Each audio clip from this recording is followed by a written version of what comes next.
Hi, and welcome to Metropolitan State University student panel for spring 2021. My name is Antavia Paredes, and I'm a chemistry major.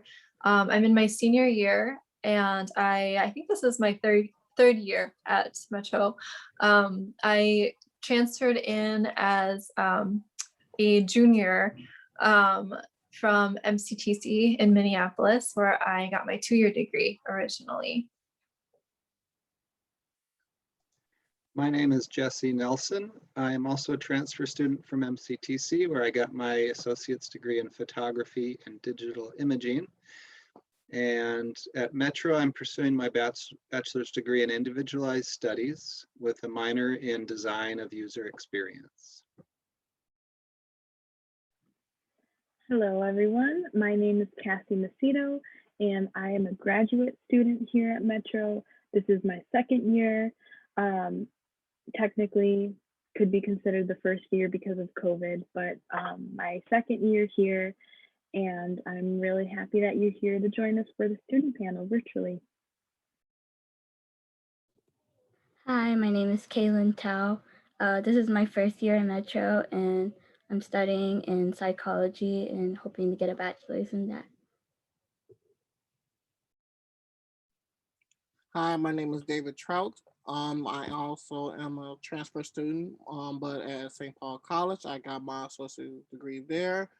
Right now, I'm studying. I'm a pre-business major right now.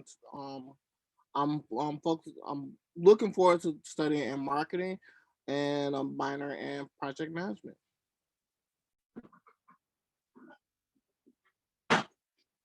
And our first question for today is, how do you balance work and school?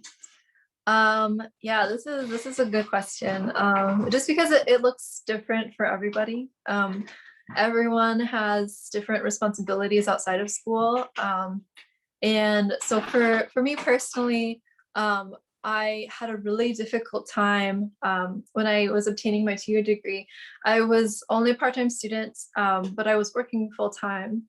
And, you know, people can do it. I did it for a while, but I had a really hard time managing my workload because my work life was not very flexible. When you have more of a traditional job, you know, you could get lucky and have a very flexible employer. But sometimes, you know, just even if they are flexible, sometimes scheduling just doesn't work in your favor. And, you know, if you need to take a day off to prepare for an exam, that's just not possible. You know, maybe there's no one to cover your shift or something.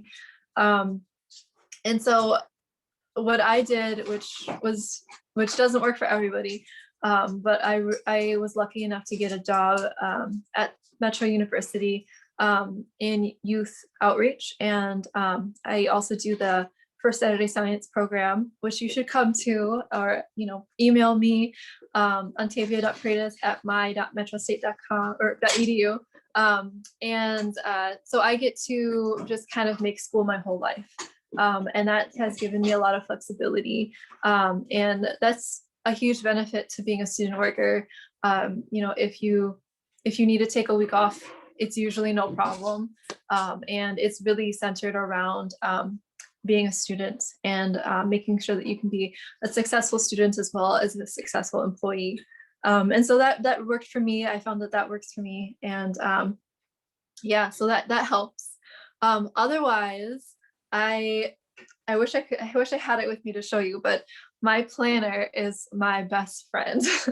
I sometimes forget what day it is. I don't remember like what's due. If you have multiple classes, sometimes it's hard to keep like due dates straight. And so at the beginning of the semester, when I get my syllabus, which is sort of like an explanation of the class and what's going to happen in the class, they usually have a calendar. So you know what you're going to be doing every day of the semester, essentially. And I get all of my syllabuses together from every class, and I put every due date in my calendar, my schedule. And then that way I don't accidentally forget something. So that's what works for me. But it looks different for everybody. And so, you know, I think the biggest lesson that my 2-year degree taught me was how to be a student, because that's definitely a skill in and of itself, no matter what you're studying. and getting to know yourself and your study style. Maybe you're a night owl and you work better at night, and you probably shouldn't be taking 9 a.m. classes. Or the opposite, maybe you work better in the morning and maybe you shouldn't be taking night classes. And just like figuring out what works for you is really important, because professors are always going to have their own teaching style, and a big part of college is taking the information that your professors give to you, and then using those as tools to teach yourself as well. And so, because you're going to be responsible for all of the information that they throw at you, even if you don't understand it right away. And so, just making sure that you get to know yourself and keep your body healthy, and make sure that you take time for yourself so that you don't get burnt out is also really important.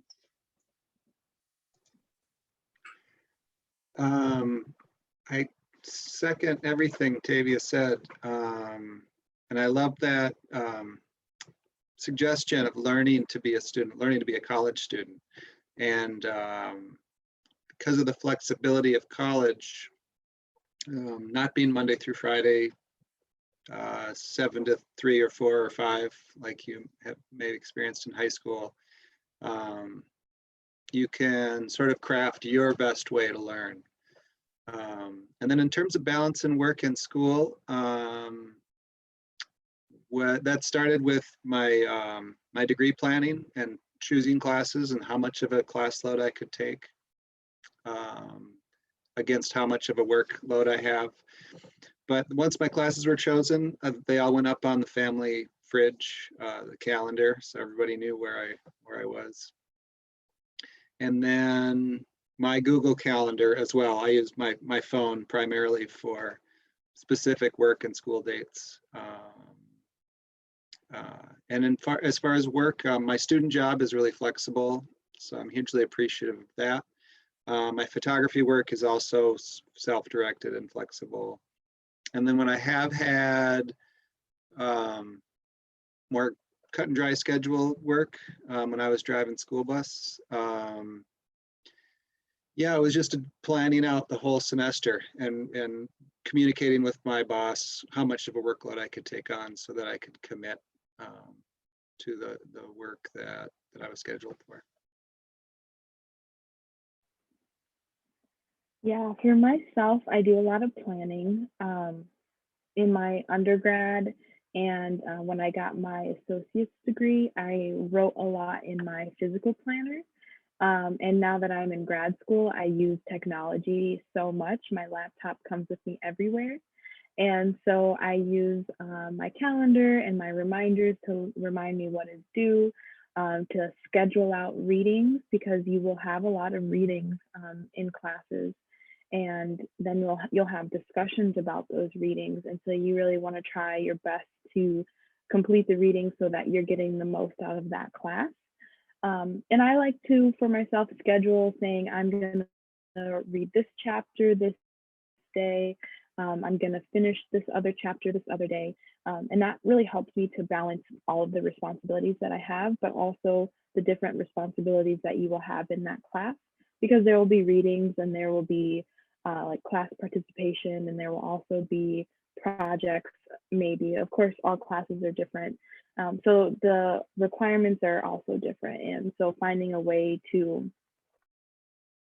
make space for that to work for you is super beneficial, and we'll learn how to be a college student. And so with learning comes making mistakes, and making sure that you are allowing yourself to make those mistakes so that you can learn what is working for you and what is not working for you.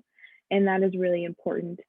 For myself, I needed to learn the paper method doesn't work for me anymore. I have too many responsibilities. I need to adjust so that I can be a successful student that I want to be.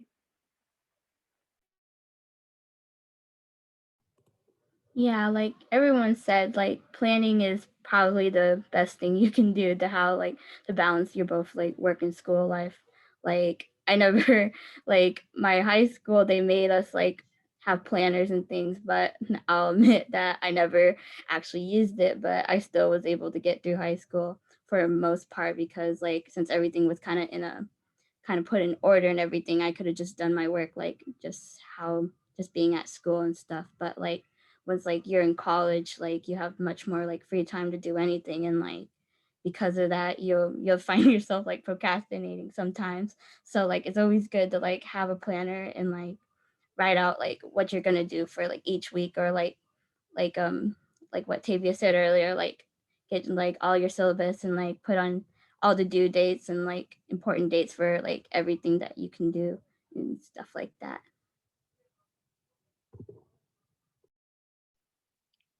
Yeah, I agree with everyone what they were saying.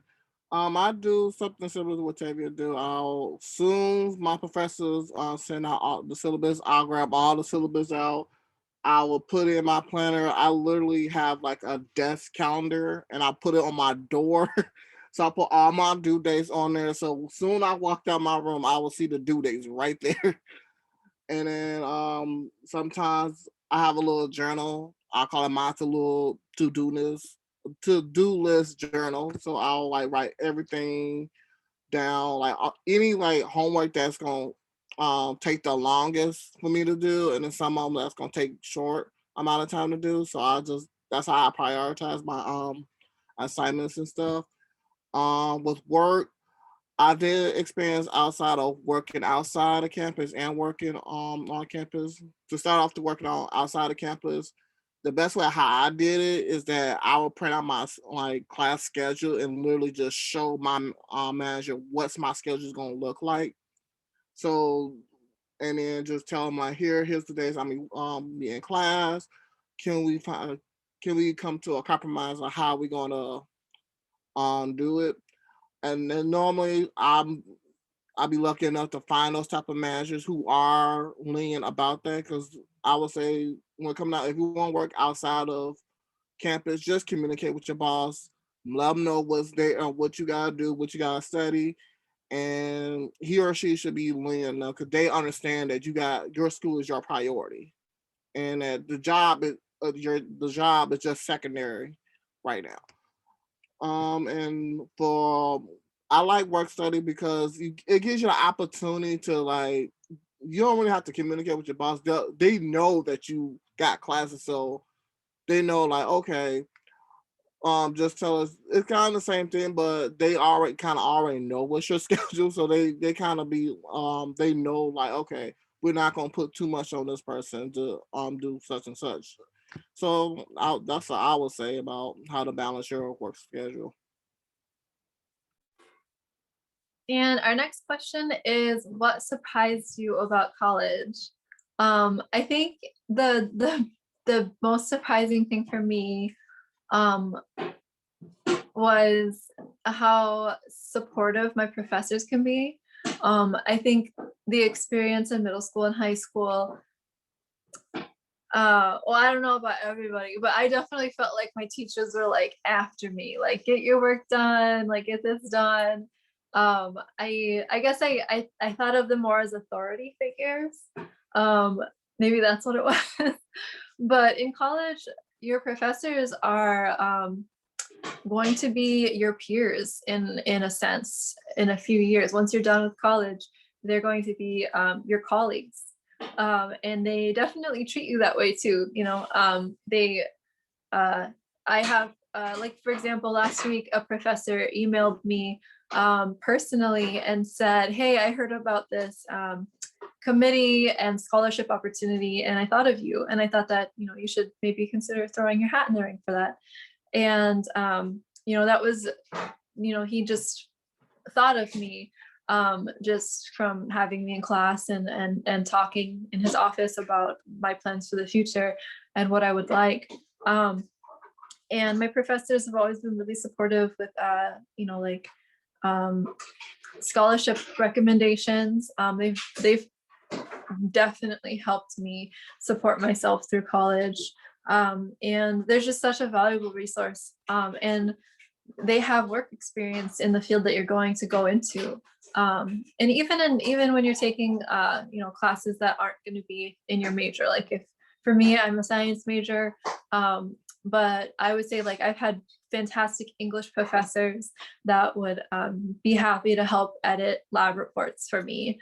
You know, I have professors. I had a professor a couple of weeks ago help me go through my resume and talk me through what an employer in my field would be looking for.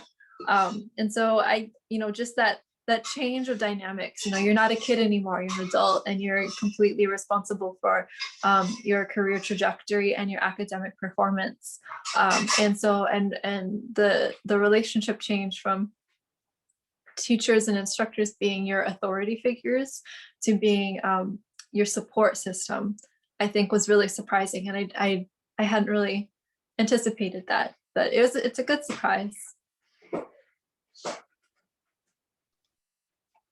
Yeah, my experience at returning to technical college specifically, guess I would share that I started to use the word crystal ball work every semester. I did have my program, so I had program requirements to follow, but there was still flexibility for me to explore other departments and choose electives. So that was interesting. It involved reading the class descriptions, talking a bit to my advisor, and maybe talking to some other students.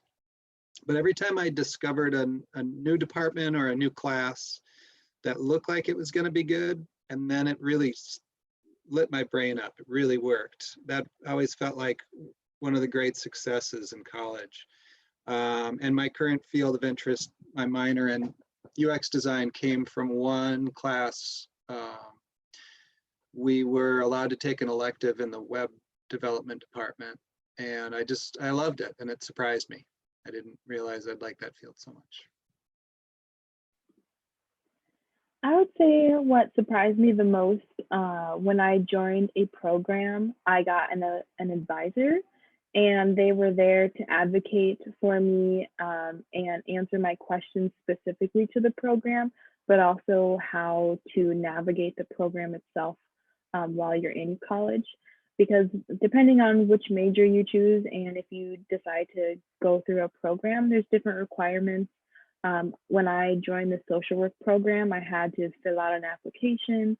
I had to write essays in order to. So things like that exist out there. And I was really lucky to have an advisor that was able to help me through that process. And he has even helped me beyond that. He helped me with my graduate application. He has helped me with job applications. And even though I don't attend the school that he works at anymore, and we're miles and miles away, he still is advocating for me. And I'm really surprised by that. And it's very special, and I'm very thankful for it.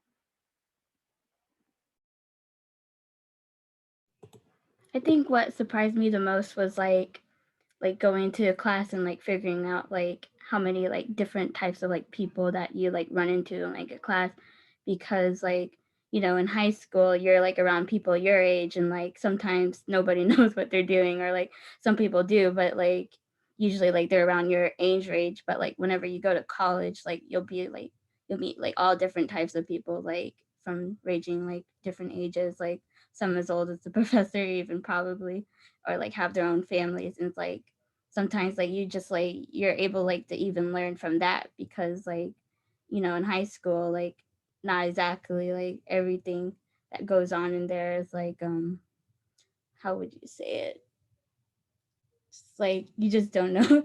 Sometimes you just don't know what's going on. But like have like peers like of all different ages and stuff, like it helps, like you could learn like many new things. And like I think that's what surprised me the most, honestly.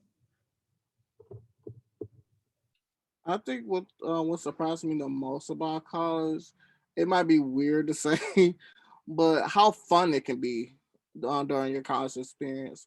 And the way I will say that is that based on like if you're doing a major that you like doing, it gets interesting to learn new things and like sometimes it becomes even like natural to like take all the information in that you get for your professor, especially if the class itself is fun. So yeah, because I don't know, it's just like learn new like topics and stuff. Like it just it interests me all the time. So like at first, my freshman year in college, I just thought like, just like high school, just homework, get done, get it out the way. That's what I thought at first, but I thought it was like a drag. I thought it was just okay, just suck it up, just push through it, and you'll be fine. But like the after the time that when I changed my major to business, that's when it just became more exciting, a lot more fun. So it was like it was a lot easier to get through college, and it was like I just like learning new things about it. I learn new things about business itself. So that's I would say that's surprising to me. And our next question is, do you make friends in college? And the answer is definitely. I've made some really good friends in college. I think that the first 2 years are really fun just because you really get to know you really get to know yourself. And for example, I took a world religions class, which I only took because I had to. As a science major, I don't think I really needed to take that class, but I took it as part of my like general elective courses for my the first 2 years of school that most four-year degrees require. And I met a woman who is now studying curatorial arts and African diaspora, and I think she's also studying Arabic too. So she's interested in some stuff that I don't have experience in, and so and how would we have met otherwise, right? And she's one of my best friends, and we were roommates for a while, and I love her, and she's my favorite. And I'm really thankful for my college experience, for people like that too. I also, this is one great thing about Metro too, is that it is so diverse. And I had a peer in one of my calculus courses who was also a Native woman, and she was majoring in chemistry. And that's so it's unusual, but I wish that it wasn't. And I hope to see a lot more Indigenous people going into the sciences.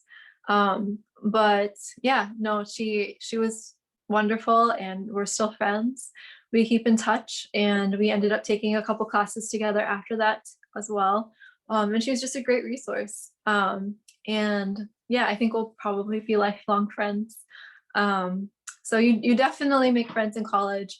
I will say another part, aside from, meeting those really good friends that are going to be with you for the rest of your life, you also meet a lot of people in your classes who are going into a similar field, and they're really good to know just for networking, career networking, or, getting together to study for the same class, for example.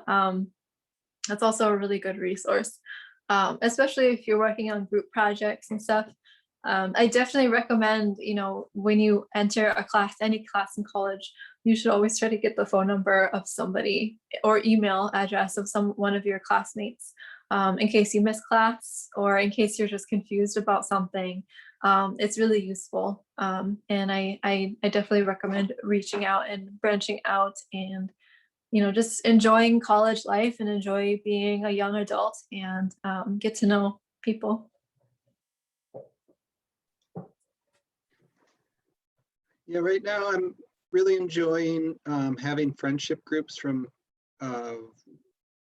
different eras of my life and different schools that I've gone to along the way. I've got a group of friends from my elementary school days that still gets together, as well as high school, as well as my first college university experience. And now I'm able to add to that friends that are in my field that from my more recent college experience. Absolutely. I have made lifelong friends that I now consider family. And a lot of that has to do with we were studying similar things. We gone through a similar experience together at college. And that kind of bonds you with people for life. You weren't forced to be together in a space and learn the same things. you found each other, and I think that is really special. And I definitely love the friends that are now my family that I found in college.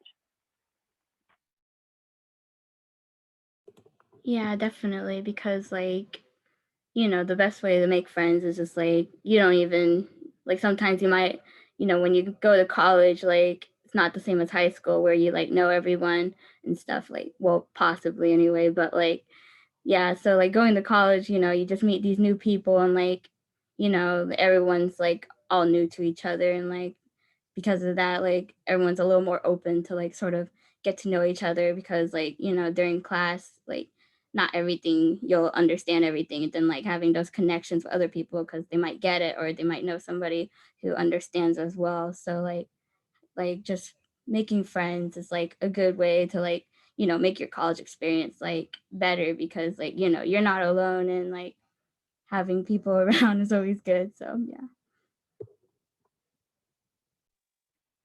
Yeah, honestly, having friends in college is definitely beneficial, especially like if you want to like have a study group. It gets easier just to have someone to study with, and like sometimes you want to rant about homework or something. Um, I met like people from different aspects of walks of life. I even met someone, and they was all most of them are all in my field. I met someone who's like she's, if I remember correctly, she's about my age, and she's gonna try to do business, but she's trying to do fashion, and I'm doing project management. So it was a little bit different. And I met this other person who's in his, I think he's in his 30s or 40s, and he's doing construction. He's doing business. So it was like you definitely meet people from all walks of life, no matter who they are. It's just, I think having friends is just definitely a beneficial thing to have. I think that's not I wouldn't say just like, oh, just go find friends. I would say it would just kind of come naturally when you talk to someone. So, but yeah, that's what I would say. Our next question is, what is Metro known for? Um, so I first heard of Metro because a friend of mine, one of my best friends, went to Metro. She studied computer security, and she loved it. As someone who has never taken a computer security class, she apparently really loved it. And I found out later that Metro is actually known for a lot of their computer science and computer security degree programs. And a special thing about Metro is that they're part of this kind of like contract or agreement between all min-state schools where you can enroll at Metro as a student, but also enroll in another school that might be closer to you. So like if you live close to another school, you can take classes at that school, but it'll still count towards your degree at Metro. And I think you can do that for like the first, 3 years of your college career. And then I think some of your last courses have to be taken at the Metro campus.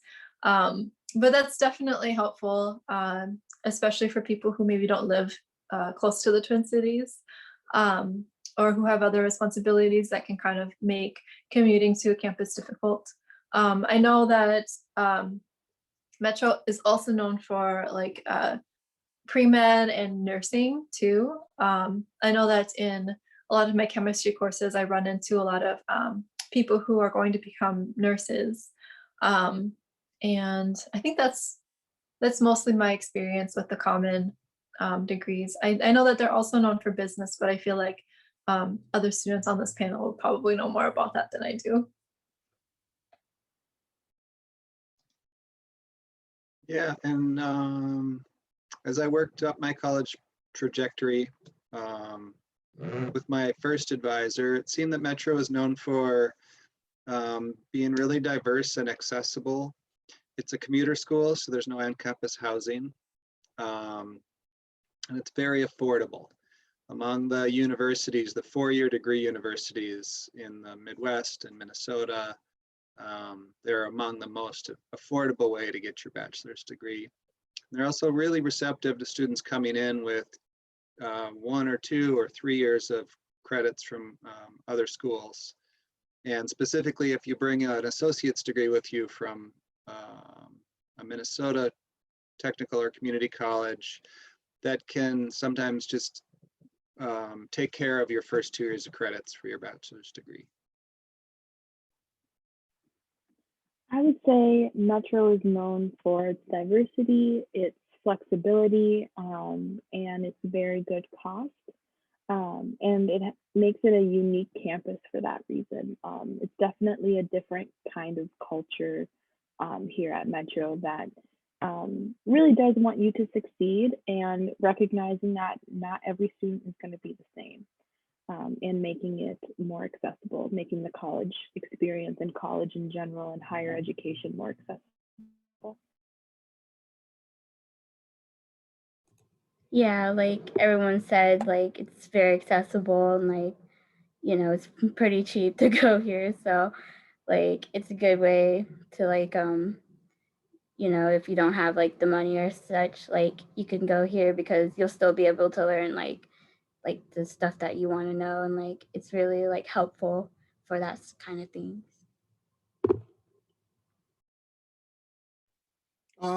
Pretty much what I've heard is pretty much almost what everyone was saying. I heard about it being diverse and it being affordable. To kind of piggyback on Tavia, that's one of the things I heard about is the business about aspect about Metro, because before I at St. Paul College, my advisor recommended me to go there to do my associate, but she also said there also I could do the business transfer pathway because we do have that program that's connected with Metro, or not just Metro, but like other schools too. But Metro was like the highly recommended for all like St. Paul students to go to if they want to do business. So there are still like other classes you still can take that at St. Paul College that you can still take at Metro that will still like meet the same standards. I know right now I'm doing that the consortium form where I'm taking classes at St. Paul College and doing ones at Metro, and I think it's definitely beneficial for students who are low income students because especially because we're coming out of 4 year schools, it can be expensive, but even though Metro is small, it's like I think of like when coming out of college, especially with the consortium form, the cheaper the classes, the better. As long as you get the same amount of work done as a 4 year school, if it works, just do it. That's all I would say about why I know. Yeah, definitely. I also took consortium classes at Century College and MCTC, and they all count for my Metro degree. So yeah, definitely in summary, with what everyone's been saying, Metro is known for diversity and flexibility and community outreach too. Yeah, I highly recommend it. I definitely recommend it. I felt very comfortable at Metro. I feel very supported there as a student. And with that, this is the end of our spring student panel session 2. And on behalf of Metro State, thank you for joining us. And I hope that today has been helpful for you. And I hope to see you here soon.